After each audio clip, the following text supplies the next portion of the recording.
Hola, Lapax. Happy Wednesday con Wilma. Thank you for coming back to my channel. Like, share, subscribe, engage as always. And let's get into this week's book because it's a good one. Good one. Over the weekend, I asked my Instagram followers to pick out of the next three books that I would like to read for this week. I chose either Elizabeth Acevedo's The Family Lore, War Against Puerto Ricans by Dennis Nelson, and La Hacienda by Isabel Cañas. And the Hacienda won. So this was really fun and a way to engage differently with social media. So I'm glad that you guys picked this because I wanted to read this when I was leaning towards it, but the votes for it pushed me to open it up. So thank you very much. This book I also got as my subscription for Book of the Month. No, this is not an ad, but Book of the Month, llámame. We can work some things out. Ya tú sabes. I believe I got this book last year. It may have come out like around this time. And I actually picked up this and The Vampires del Norte, written by Isabel, perdón, Cañas. So I've had it on my shelf for a while, and as I'm reading more Latina authors for Latina Heritage Month, I was like, this was like the perfect next one, especially like spooky season is upon us now that it's like the first week of October. So it was like the perfect alignment to ensure that I start spooky season and still am in Latina Heritage Month, all in all. So vamos. I am going to keep the review as spoiler free and brief because I do want you guys to really get into it. But it is good for sure. And I was expecting like a more thriller, but as I started to look into like the genre more, it's more like Mexican Gothic esque, um, more like Mexican magical realism type of thing, kind of like the like Water for Chocolate era. But more so definitely Mexican Gothic for like the more thriller supernatural elements. But for sure, let's get into it. So La Hacienda by Isabel Cañas takes place in the 1800s, early 1800s, and we meet Beatriz, throwback city girl, okay, because her father dies in the Mexican War of Independence and leaves her and her mom destitute, and they have to like shack up with some not so friendly relatives, and it's F. Dia Fernanda for life. Like I thought I would never have this kind of hate from like Abuela from Encanto, but it's definitely FDF Fernanda for life. And the rest of her family. So excuse me, not Isabel. Beatriz is kind of looking for a come up, kind of trying to restore like where her greatness once lied with like where she was at, that her father provided. So at a dance, she meets Don Rodolfo, well to do. You can tell he got money, he looked good, she's checking off the boxes. I believe that what they call like a golden husband. Um, and they hit it off, and he's like, oh yeah, my family's from here in Mexico, but we have this amazing hacienda, and I just always want to get back to it. And like he's like explaining the scenery and like the flowers and all of that, and it just basically like, oh, and the sunsets there, and like basically sweeping baby girl off her feet because he's explaining like this thing, and in her mind all she hears, oh, I can be queen of the home. I can be la doña. I can be like la patrona. By all means, let's do this. So they hit it off. They go to La Hacienda San Isidro, and very quickly, it is not all what it seems.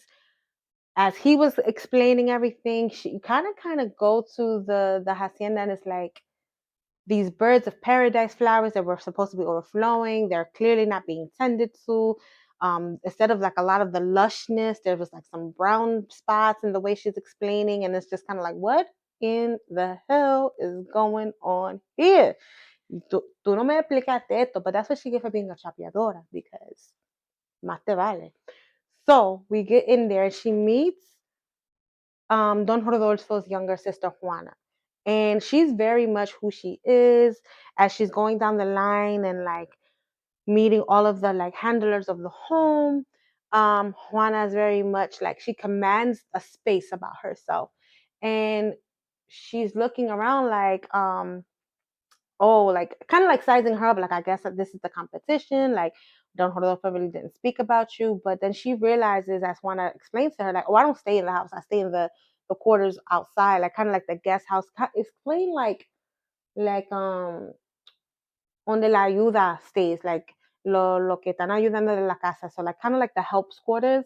And she's just like, oh, okay, well, if you're gonna stay over there, then clearly this goal of mine of setting myself up, of moving myself into a proper title, a proper wife, a proper, inheriting all these things.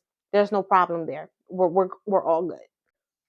Don Rodolfo didn't explain this hacienda properly. He also don't be talking about how his first wife died allegedly a la casita, right?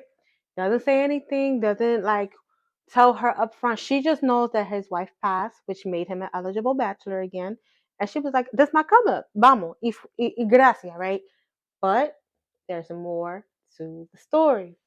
So she's settling into the home, and like the workers of the home are very hostile to her, like they don't warm up to her.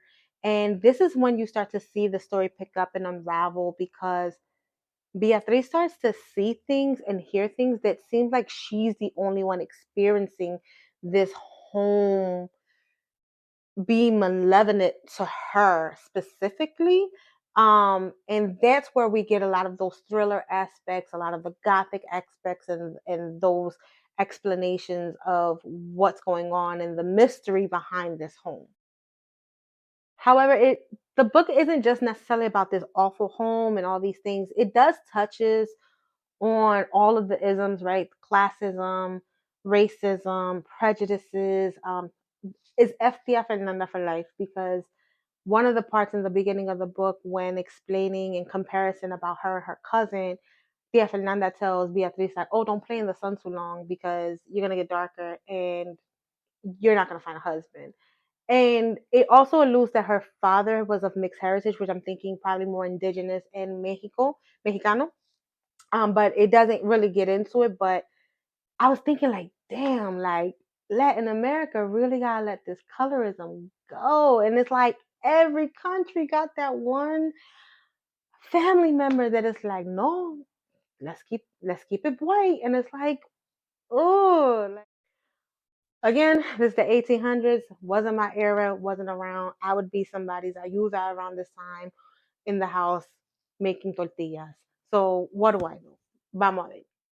It was fun to read a book a little bit out of my element, because I typically don't really read thrillers like that. I tend to stick to like novels of more of a contemporary sort. I'm just trying this year to get into like romance, so it was really cool to be in that genre. And I really really appreciated, like I said, the world building in the book as well as the characters. I will say that Beatriz isn't like, I don't want to say that she's not the most strongest character, but I would have liked a little bit more development with her, because we're being introduced to each character through her space, right, through her point of view. And um I just got stuck with her being a chapeadora, like a city, 1800 city girl. Like this was your come up, and you was going to hold on to this house by any means necessary. And so like I didn't really get to see a lot of desarrollo with her, as I would have liked. But other than that, I really did like the book overall. Like I said, the writing style was really awesome, the world building, and I also love that like I would stop and like look up things about Mexican culture that I wasn't aware of, or like seeing words and I'm like, wait, I've never seen that. It's kind of like it looks to me like it's more like based in like an indigenous language. Let me look this up. And then also again, like I rarely read a story set in the 1800s. So I'm like looking up that period and looking up clothing and what these characters would probably look like for like a better visual. So I really do enjoy when a book forces me to like do a little bit more extensive research so that I can see it fully and really be immersed in the story. Thank you for spending some of your Wednesday con Wilma. I really appreciate all of the engagement, all of the likes, all of the views. Please do not forget to subscribe and engage. And I will see you next Wednesday. And always remember, read what entertains you. Ciao.